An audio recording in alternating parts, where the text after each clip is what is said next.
Bonjour à tous, aujourd'hui on va parler de la liaison série I2C à travers alors chez moi c'est un TP que je fais avec mes élèves, mais ici c'est un cours, donc c'est sur PCF 8574. Alors qu'est-ce que c'est que ce composant? C'est un composant d'abord très simple, c'est un port parallèle, on le voit ici, avec les sorties, ou entrée, puisque c'est un port parallèle, entrée-sortie, qui permet de le mettre à distance avec via une liaison I2C ici, de ce côté. Et puis on peut mettre en plusieurs comme ça en parallèle, c'est pour ça que ça se boucle. On pourra le mettre jusqu'à 8 composants comme ça identiques en parallèle. L'intérêt, c'est que si vous avez un microprocesseur, typiquement une carte Arduino ou un ESP32 distant, eh ben vous pourrez mettre ce composant-là pour avoir non pas 8 fils qui partent vers un composant, mais directement 2 fils, ça suffira, bon plus l'alimentation, pour pouvoir alimenter ce composant-là qui permettra d'avoir un port parallèle à distance. Typiquement, un clavier. Vous voulez mettre un clavier, il ne sera pas forcément tout proche de votre carte, de votre processeur. Donc, on va mettre des fils, et pour mieux mettre une nappe, qui n'est pas forcément très bonne pour au niveau signaux, on va plutôt mettre un port un I2C, et puis derrière ça, ce type de composant. Donc, c'est très très très utilisé. Une des applications que vous verrez très très souvent, c'est un afficheur LCD, d'ailleurs c'est à la fin de mon TP, on utilise un afficheur LCD, et les afficheurs souvent sont déjà couplés avec ce type de composants pour travailler justement en I2C. Donc ça devient des afficheurs I2C. Mais en réalité, qu'est-ce qui se passe? C'est un afficheur LCD de base sur lequel on a rajouté ce composant-là. Voilà. Alors, bon, on peut le brancher bien sûr sur un Arduino avec les sorties SDA et A5. Voilà. Mais là où on en a beaucoup besoin, parce que sur un Arduino, on a souvent assez de ports, ça suffit pour faire beaucoup de choses. Mais là où on en a beaucoup besoin, c'est souvent sur les ESP32, où on a très peu de ports, pas très pratique à utiliser, enfin voilà, c'est un peu l'enfer dans ce type de composants. Donc du coup, pour utiliser les ports de manière plus simple, on va utiliser ce type de composants, et puis directement, on a toujours par contre les liaisons I2C, donc on va prendre, là, vous en avez, sur SDA, vous mettrez sur la broche 21, vous mettrez SDA, sur la broche 22, vous mettrez la SCL. Habituellement, c'est ce brochage-là, mais il peut changer en fonction de votre carte. Alors méfiez-vous un petit peu, mais vous aurez forcément une liaison I2C.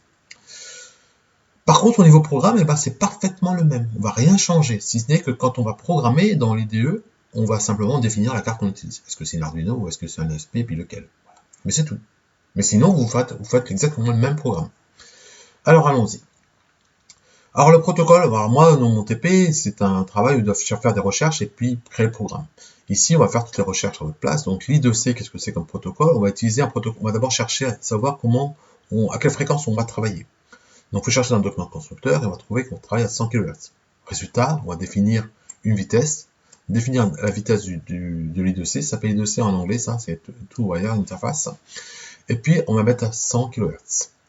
Après, je définis une fonction qui sera wire set clock à la fréquence. Voilà. Ça, bien sûr, cette instruction-là va être mise dans le setup. Ensuite, si on regarde un peu la doc constructeur, qu'est-ce qu'on voit? On voit que pour ce composant-là, qui est tellement simple, il n'y a qu'un seul registre. C'est celui-là, le chiffre register. Et c'est tout. Il n'y a pas de bus de contrôle, pas différents registres avec différentes datas. Il n'y a qu'un seul, c'est celui-ci. Résultat, ça va être très simple. Chaque fois qu'on voudra s'adresser, on s'adressera directement à celui-ci, que ce soit dans un sens ou dans l'autre.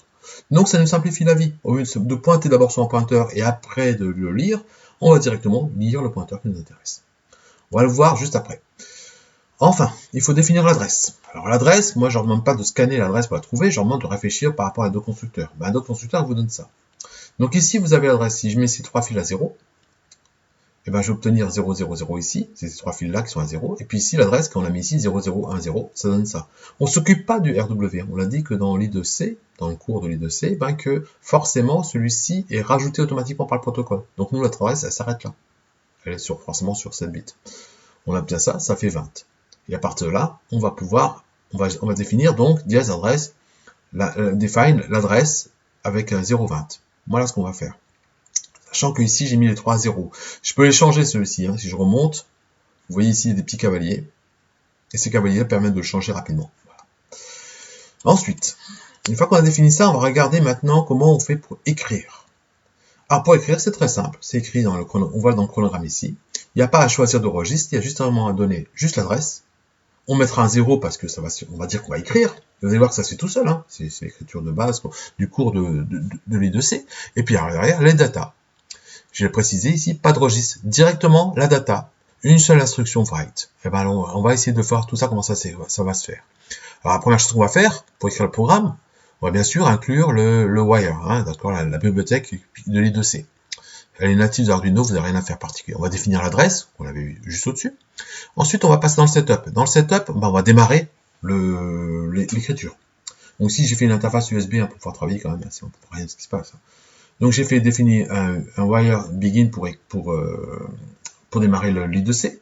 J'ai défini la vitesse, comme on l'a vu juste au-dessus. Voilà, c'est fait. Et maintenant, quand je vais écrire, qu'est-ce que je vais faire? Alors imaginez que je vais faire clignoter ma LED, qui est sur le bit 4, le port 4 de mon composant. Ben, je vais lui envoyer la valeur ici avec un 0,10. Pourquoi 10? Parce que ici, il y a un 1. Et ce 1 que vous voyez ici, c'est le 1 de ma LED, pour allumer la LED, hein, ce bit 4, hein, d'accord? Donc si j'envoie ça sur le composant, ça va fonctionner. Pour envoyer 10, comment je fais? Ben, j'ai créé une fonction. Parce que c'était plus simple pour moi de créer ça comme ça que d'écrire à chaque fois tout en ligne. Alors la fonction, la voilà. Ben, une fonction, elle est super simple. On reprend les 2C. Qu'est-ce qu'il faut faire pour les 2C? On commence toujours par un begin. Wire begin transmission. Bah, je commence à dire je veux transmettre quelque chose en lui donnant l'adresse évidemment, son adresse à lui, parce qu'il peut y en avoir plusieurs qui peuvent avoir cette fonction-là. Ensuite, je lui envoie, ben, c'est un data write, directement un wire write avec la data que j'ai envoyée. D'accord? Ici, ça va être 10, hein, dans l'occurrence. Donc, il va recevoir 10, il va recevoir 10 ici, et il va l'envoyer. Vous voyez que j'ai mis qu'un seul write parce que j'ai qu'un seul registre. Hein, on l'avait dit ici. Un seul registre directement. S'il y avait eu un pointeur qui devrait pointer sur un autre registre, il fallait mettre 2 writes au minimum, comme on le voit dans le cours. Et à la fin, faire un end, un wire end transmission. Et voilà. Et j'ai fini. Ça, c'est le programme pour envoyer une donnée qui sera ici, qui sera envoyée ici. Et la fonction, elle est là. D'accord? La fonction, j'ai définie ici. Et quand je veux envoyer quelque chose, ben, je fais ça. Quand je veux éteindre la LED, je vais mettre un 0 sur le bit 4 ici. Hein, d'accord? Donc, j'envoie 0, 0. À ce moment-là, je fais ça, j'envoie 0, je reviens dans ma fonction, je reçois 0, je commence une transmission, j'écris ma data, et je termine la transmission. C'est toujours begin, send et end. Voilà, ça ne change pas. Maintenant, imaginons qu'on va lire une data. On veut lire ce qu'il y a sur le port. On peut le faire aussi, hein, d'ailleurs, puisque c'est des entrées-sorties, ça marche dans les deux sens. Donc, quand je veux lire quelque chose sur le port, eh ben, c'est très simple. On va faire exactement la même chose. On voit qu'il faut d'abord envoyer l'adresse, ensuite, il faudra envoyer la data. D'accord? Donc, l'adresse, ben, l'instruction de début ne change pas, hein, tout ça, ça ne change pas, le setup n'a pas changé, il n'y a rien qu'à changer. Hein. La seule différence que j'ai fait, c'est que j'ai créé une fonction qui va recevoir la donnée pour pouvoir me l'imprimer sur mon port série. Donc, je vais faire une fonction qui reçoit rien, qui envoie rien, qui reçoit rien plutôt, mais qui me renvoie une donnée. Alors, qu'est-ce que fait cette fonction? Eh ben, on va apprendre l'histoire du begin, send et end. Mais comme il n'y a qu'un seul registre, il n'y a pas besoin de le pointer. Donc, directement dans la fonction, qu'est-ce que je fais? Ben, je lui demande de me renvoyer une valeur. Je lui dis, renvoie-moi une valeur, c'est une lecture, un ordre de lecture. Hein, wire request from, c'est un ordre de lecture d'un mètre, à l'adresse du composant qu'on veut faire. Et là, je vais lui demander 1 parce qu'il n'y a qu'un seul octet à récupérer. Et puis après, je fais une fonction comme on retrouve en liaison série, hein, un wire variable pour récupérer la valeur. Je récupère la data, je termine la transmission comme c'est indiqué. Et après, je retourne la data dans mon programme principal. Et donc, on fera que ça. Donc ici, on fait un wire request pour recevoir, on récupère la data et on ferme la transmission. Voilà, tout simplement. Enfin, une des applications les plus courantes, je vous ai mis un lien pour pouvoir le retrouver, mais on retrouve beaucoup de fonctions comme ça, c'est très facile à retrouver.